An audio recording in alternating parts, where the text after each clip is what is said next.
શારદા દેવી પોતાની મોટી વહુ નંદનીને પોતાની પસંદગીથી પરણાવીને લાવ્યા હતા.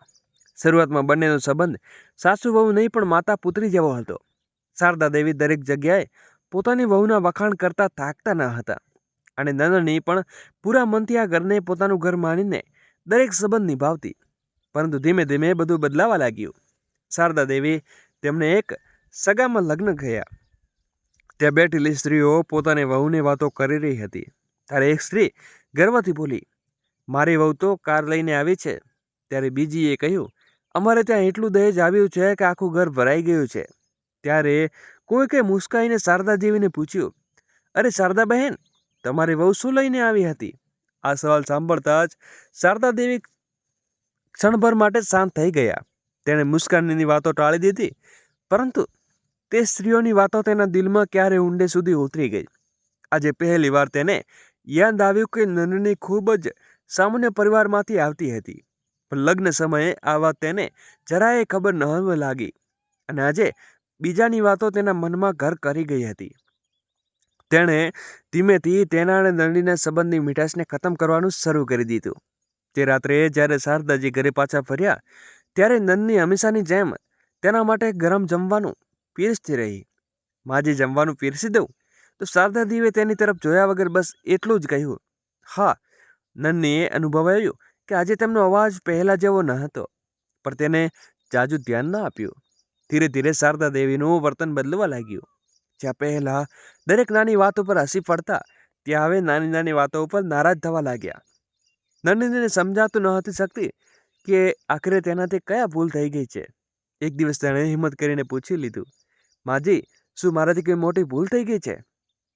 તો શારદા દેવીએ કડક અવાજે કહ્યું, દરેક વાત પૂછવાની જરૂર નથી હોતી. બસ એટલું જ સાંભળતા નંદનીનું દિલ તૂલી ઉઠ્યું. તે રાત્રે તે પોતાના રૂમમાં મોડે સુધી રડતી રહી. દરેક વિવેક તેની પાસે આવ્યો અને ધીમેથી બોલ્યો, નંદની, મમ્મી કદાચ કોઈ વાતથી પરેશાન છે તો તેમની વાતોને દિલ ઉપર ન લે. નંદનીએ આંસુ લૂછી લીધા. હું કોશિશ કરું છું કે બીજા દિવસે તેને પહેલા કરતાં વધુ મન લગાવીને દરેક કામ કરવાનું શરૂ કરી દીધું. તે વિચારતી હતી કે કદાચ તેની સેવા જોઈને એક દિવસ ફરીથી પહેલા જેવું થઈ જશે. તે લાખ કોશિશ કરતી છતાંય શારદાજી ખુશ ન કરી નહોતી. એક સવારે તે રસોડામાં નાસ્તો બનાવી રહી હતી. શારદા દેવી અંદર આવ્યા તો પરાઠા જોતા બોલ્યા, આજે ફરી પરોઠાના તેલ વધારે છે. નંદનીએ તરત જ કહ્યું, માજી, બીજી વાર ધ્યાન રાખીશ. શારદા દેવી કંઈ પણ બોલ્યા વગર બહાર જતા રહ્યા. નંદનીની ક્ષણમાં ત્યાં જ ઊભી રહી ગઈ. તેને યાદ આવ્યું કે આ પરાઠા શારદા દેવીને ખૂબ પ્રેમથી ખાતા હતા અને હસતા હસતા કહેતા કે મારી વહુના હાથના જો જાદુ છે. પણ આજે કદાચ તે સ્વાદ પણ બદલાઈ ચૂક્યો હતો. એ સાંજે સરોજ ફોજ ઘરે આવ્યો. તેને કહ્યું, શારદા, હવે આદિત્યના લગ્ન તય કરી દો. ઘરમાં બીજી વહુ આવી જશે તો રોનક વધુ જશે. શારદા દેવીએ માથું હલાવ્યું. પણ હવે તે જ વિચારી રહી છું કે રસોડામાં ઊભેલી નળની આ બધી વાતો સાંભળી રહી હતી. તેના ચહેરા ઉપર હળવું શીત આવી ગયું. તેને લાગ્યું કે ઘરમાં નવી વહુ આવશે તો બધા ખુશ થઈ જશે. કદાચ માજી પણ ફરી પહેલા જેવા થઈ જાય. પણ તેને ક્યાં ખબર હતી કે વહુના આવવાથી ખુશી મનાવી રહી છે એ જ સૌથી મોટી દુશ્મન બનશે. કેટલા દિવસો પછી આદિત્ય માટે મૂર્તિઓ જોવાનું શરૂ કર્યા. કોઈક ખૂબ અમીર પરિવારની છોકરી હતી તો કોઈ ખૂબ સુંદર. પણ શારદા દેવીની નજર એક છોકરી ઉપર અટકી ગઈ અને તે હતી રિયા. રિયા શહેરમાં એક મોટા વેપારીની દીકરી હતી. જ્યારે શારદા દેવી પહેલી વાર રિયાને મળવા ગયા ત્યારે પહેલી જ મુલાકાતમાં તેને શારદા દેવીનું દિલ જીતી લીધું. તે 3 લાખ મહિનાના પછી આદિત્ય અને રિયાના લગ્ન ખૂબ ધામધૂમથી થયા. દહેજમાં આવેલી મોંઘી વસ્તુઓ જોઈને મોહલ્લાના લોકોની આંખો ખુલી રહી ગઈ. એક સ્ત્રી બોલી, અરે, કેટલો બધો સામાન આવ્યો છે. ત્યારે બીજીએ કહ્યું, લાગે છે કે શારદાજીની કિસ્મત ખુલી ગઈ. આ સાંભળીને શારદા દેવી ગર્વથી મુસ્કાયા.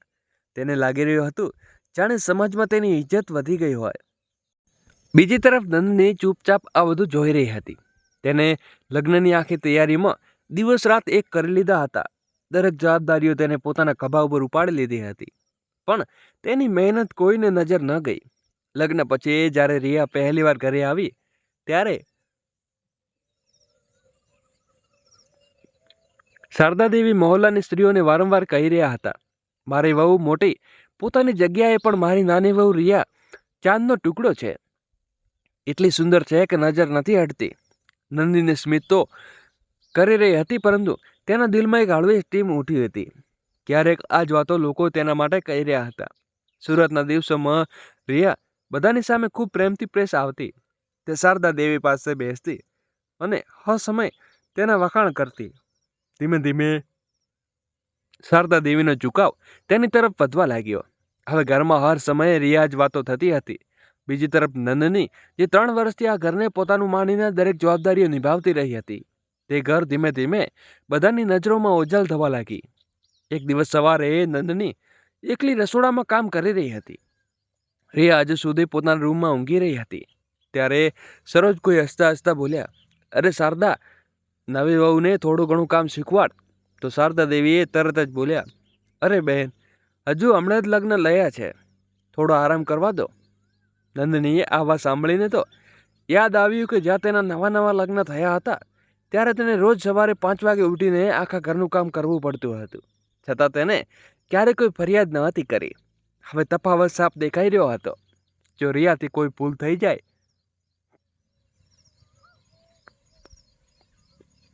તો શારદા દેવી હસીને વાત ટાળી દેતા, પણ જો નંદનની જરાક સરખી ભૂલ થઈ જાય તો આખું ઘર સંભાળી દેવું.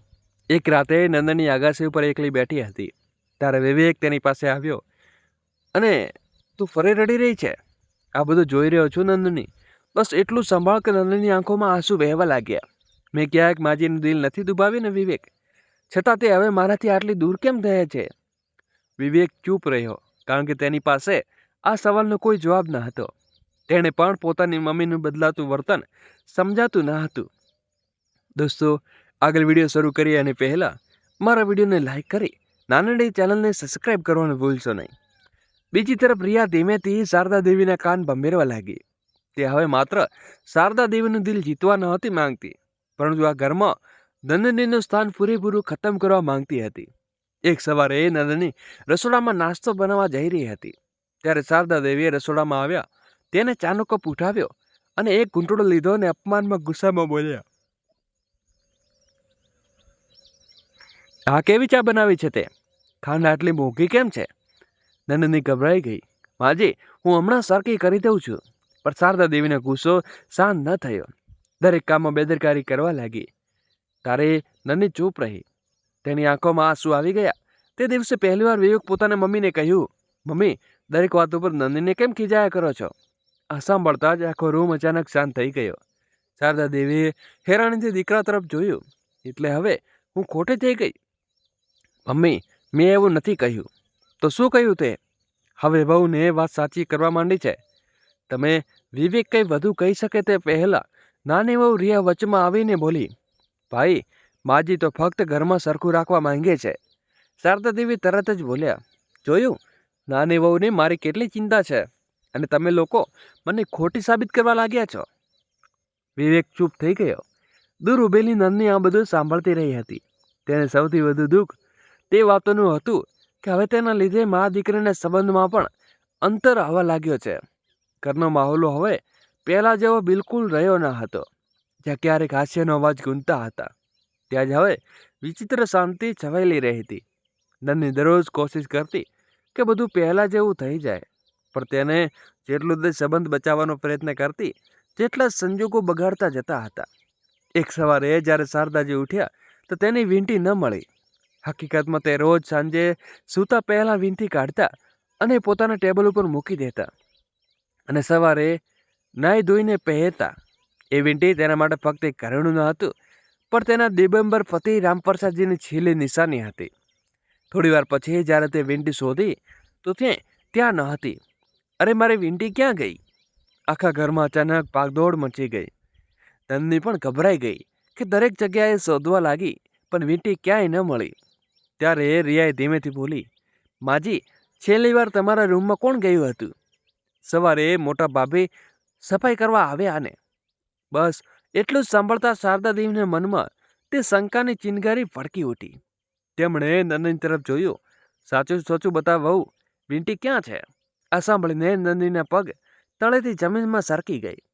માજી, તમે આવું કેમ વિચારી રહ્યા છો અને કેમ વિચારી શકો છો? શારદા દેવીના અવાજમાં વધુ મોટો થઈ ગયો હતો. ઘરમાં બહારનું કોઈ આવ્યું નથી તો પછી વસ્તુ હવામાં તો ગાયબ ન થાય ને. માજી, મેં ખરેખર કંઈ નથી લીધું. પણ હવે શારદાજી સાંભળવા તૈયાર ન હતા. આટલા વર્ષોમાં પહેલી વાર તેમણે નંદની ઉપર આટલો મોટો આક્ષેપ લગાવ્યો હતો. ત્યારે વિવેક વચમાં આવી ગયો. બસ માજી. શારદા દેવી ગુસ્સાથી બોલ્યા, તું ચૂપ રહે. વહુ માટે પોતાની માને ખોટી સાબિત કરીશ. નંદની રડતા રડતા વારંવાર બસ એક જ વાત કહી રહી હતી, મેં કંઈ નથી કર્યું. પણ તે દિવસે કોઈએ તેની આંખોમાં સાચ ન જોયો. એ સાંજે રિયા અચાનક જોરથી બૂમ પાડી ઉઠી, માજી, વીંટી મળી ગઈ છે. તેણે કબાટમાંથી નીચેથી વીંટી ઉપાડીને બતાવી. કદાચ સફાઈ કરતી વખતે અહીં પડી ગઈ હશે. શારદાદીએ રાહતનો શ્વાસ લીધો. પણ નંદનીના ચહેરાનો બિલકુલ આહ્વાન થઈ ચૂક્યો હતો.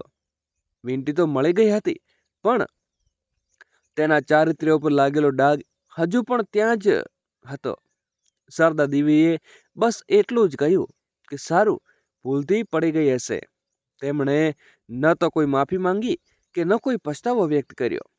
દોસ્તો, આગળ વિડીયો શરૂ કર્યા અને પહેલા વિડીયોને લાઈક કરી અમારી ચેનલને સબસ્ક્રાઈબ કરવાનું ભૂલશો નહીં. અને દોસ્તો, આવી અવારનવાર સ્ટોરી માટે અમારી ચેનલને જરૂરથી સબસ્ક્રાઈબ કરી દો. નંદની એક ક્ષણભર માટે તેમને જોતી રહી, પછી કંઈ પણ બોલ્યા વગર ત્યાંથી જતી રહી. બીજી તરફ રિયા અરીસાની સામે ઊભી રહીને મરકાઈ રહી હતી. તેને લાગી રહ્યું હતું કે હવે આ ઘરમાં નંદનીનું સ્થાન ધીમે ધીમે ખતમ થઈ રહ્યું છે. પણ તેને એ નહોતી ખબર કે દરેક ઝૂંઠનો એક દિવસ અનચોક્કસ આવે છે. બીજા દિવસે સવારે વિવેક અને આદિત્ય ઓફિસે જતા રહ્યા. ઘરમાં માત્ર શારદા દેવી, નંદની અને રિયા હતા. નંદનીની રસોડામાં પોતાનું કામ કરી રહી હતી. ત્યારે રિયા જલ્દી તૈયાર થઈને બહાર નીકળી ગઈ. તો શારદા દેવીએ પૂછ્યું, આટલી સવારે ક્યાં જઈ રહી છે બેટા? તો રિયા એક ક્ષણ માટે ગભરાઈ ગઈ. પછી તરત જ બોલી, માજી, મારી એક બહેનપણીની તબિયત ખરાબ છે, તેને મળવા જાઉં છું. આટલું કહીને તે જલ્દીથી નીકળી ગઈ. નંદનીએ બસ એક નજર તેની તરફ જોયું અને પછી ચૂપચાપ પોતાનું કામ કરવા લાગી. લગભગ 1 કલાક પછી અચાનક આદિત્ય ઘરે પાછો આવ્યો. તે પોતાની એક જરૂરી ફાઇલ ઘરે ભૂલી ગયો હતો. જેવો તે પોતાના રૂમમાં પહોંચ્યો તો તેની નજર પલંગ ઉપર પડેલા રિયાના મોબાઈલ ઉપર પડી ગઈ. કદાચ જલ્દીમાં તે પોતાનો ફોન ઘરે ભૂલી ગઈ હતી. ફોન સાયલેન્ટ પર હતો અને સમીર નામનો કોઈ વ્યક્તિને કોલ આવી રહ્યો હતો. આદિત્યએ તરત જ ફોન ઉપાડ્યો અને સામેથી એક માણસનો અવાજ આવ્યો, રિયા, તું હજુ સુધી પહોંચી કેમ નથી? હું ક્યાંનો તારી રાહ જોઉં છું. આદિત્યનું દિલ જોરથી ધડકી ઉઠ્યું. તેણે તરત જ ફોન કાપી નાખ્યો. તેને સમજાતું ન હતું કે આ બધું શું થઈ રહ્યું છે. ત્યારે તેની નજર મોબાઈલમાં આવેલા મેસેજ પર પડી. તે ઘણા મેસેજ હતા. જલ્દી આવ, હું ક્યાંનો રાહ જોઉં છું. આદિત્યના પગ તળેથી જમીન સુધી ખસી ગઈ. તે તરત જ પાછળથી નંદનની રૂમમાં આવી. તેણે આદિત્યની હાલત જોઈને પૂછ્યું, શું થયું આદિત્ય? તો આદિત્યની આંખો ભરાઈ આવી. ભાભી, હું બરબાદ થઈ ગયો, કહેતા તેણે ફોન નંદની તરફ લંબાવ્યો. નંદનીએ મેસેજ વાંચ્યા અને ક્ષણ માટે પણ તે બિલકુલ શાંત થઈ ગઈ. તેને સમજાતું ન હતું કે શું કહેવું. તે રિયાને શારદા દેવી આ ઘરની સૌથી સમજદાર વહુ માનતા હતા. તેનો આ ચહેરો કોઈને ક્યારેય વિચાર્યો પણ ન હતો. તેને શાંત અવાજે કહ્યું, હમણાં કોઈ નિર્ણય ન લે આદિત્ય, પહેલા પૂરી સત્યતા સામે આવવા દે. બપોરે રિયા ઘરે પાછી ફરી. જેવી તે આદિત્યના ઘરે પહોંચી તો તેનો ચહેરો એક ક્ષણ માટે ફરી ગયો. પણ બીજી ક્ષણે તે હસતા પૂછ્યું, અરે, તમે આજે આટલા વહેલા આવી ગયા? આદિત્યની આંખોમાં ગુસ્સો સાફ દેખાઈ રહ્યો હતો. તેણે ગુસ્સામાં કહ્યું, કોણ છે સમીર? તે પહેલીવાર ઊંચા અવાજે ચિલ્લાયો હતો. બહાર બેઠેલા શારદા દેવી ગભરાઈ ગયા. શું થયું? રિયાએ એક ક્ષણમાં તે પોતાને સંભાળી લીધી અને અચાનક રડવા લાગી. માજી, જુઓ ને, મારા ઉપર શંકા કરી રહ્યા છે. શારદાદીએ તરત જ કહ્યું, આદિત્ય, શરમ નથી આવતી પોતાની પત્ની ઉપર આવા આક્ષેપ લગાવતા? આદિત્ય કંઈ કહે તે પહેલા જ રિયા વચમાં બોલી ઉઠી. માજી, મોટા ભાભી શરૂઆતથી મને પસંદ નથી કરતા. તેમણે જ આદિત્યના મનમાં મારા વિરુદ્ધ ઝેર ભર્યું છે. તો નંદનીએ તરત જ કહ્યું, રિયા, જૂઠ ન બોલ. પરંતુ શારદાજીનો ચહેરો ગુસ્સાથી લાલ થઈ ગયો. બસ, હું પહેલા જ સમજતી થઈ હતી કે આ ઘરની શાંતિ કોઈનાથી સહન નથી થતી. એકવાર ફરીથી કંઈ પણ અજાણ્યા વગર દોષ નંદની ઉપર આવી ગયો. નંદનીની આંખોમાં આંસુ વહી નીકળ્યા હતા. આદિત્ય કંઈક કહેવા માંગતો હતો, પણ તેને યાદ આવ્યું કે તેની માં સત્ય જોવાને બદલે તે જ માને છે જે રિયા તેમને બતાવે છે. બીજી સવારે આખા ઘરમાં વિચિત્ર શાંતિ હતી. નાસ્તાના ટેબલ ઉપર કોઈને કોઈ સાથે વાત ન હતું કરી રહ્યું. રિયા માથું નમાવીને બેઠી હતી. ત્યારે શારદાજીએ પ્રેમથી પૂછ્યું, શું થયું બેટા? તું આટલી પરેશાન કેમ છે? ત્યારે રિયાએ બનાવટી ઉદાસી સાથે કહ્યું, કંઈ નહીં માજી. એ સમયે આદિત્ય કંઈ પણ ખાધા વગર ખુરશી પરથી ઊભો થયો અને બહાર જતો રહ્યો.